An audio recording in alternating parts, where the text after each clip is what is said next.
The Midnight Selkie. This was actually my second novel that I wrote, but it was the fourth that I published. It's actually my most popular book thus far. It is a teen fantasy, so it's good for teens. This is one of my favorites of all the things that I've written. It reminds me a lot of growing up in a beach town, and of course it has folklore in it and all that kind of stuff. So I kind of picture the area where the characters live as a mixture of places. I draw a lot on like the North Cape May Point area in New Jersey, but there is no actual set place in the story. I never actually say, oh, it's in Maine, it's in New Jersey, it's in Oregon, I always picture on the East Coast, but it's really up to interpretation. I also want to give a shout out to Sarius.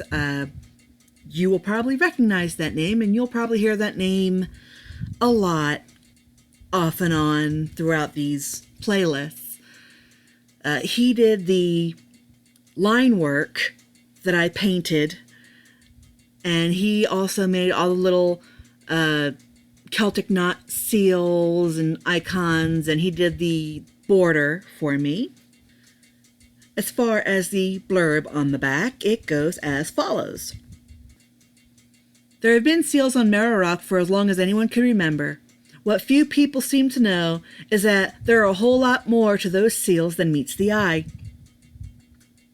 Raleigh had a fear of water after an accident 7 years ago, but he was determined to face it. While doing so, he meets an eccentric lighthouse keeper named Admiral Nye Porter. He also comes upon 6 Selkies in a marine biology lab, without their sealskins and unable to swim. Now Raleigh has to find a way to save the Selkies and help them find their sealskins. Without them, they'll be stuck on land, unable to return to the sea or Merrow Rock.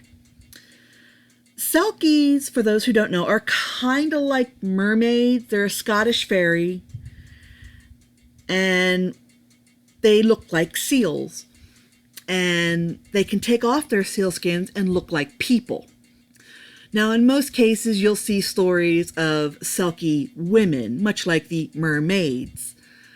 But I wanted to focus on male Selkies, and there's a little bit of folklore about the male Selkies.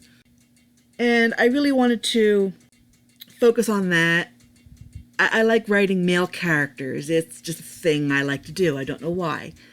The character of Admiral Nye Porter is actually very interesting. He was supposed to originally only be in the beginning of the book. He was supposed to be just kind of a character to get things rolling. But he was so much fun to write. He's such a fun character. And I just really wanted to utilize him more. So after a few scenes, I had to actually refigure the book to include him more. So anyway, that was just a brief introduction to The Midnight Selkie. And nothing's left to do except get right in on it.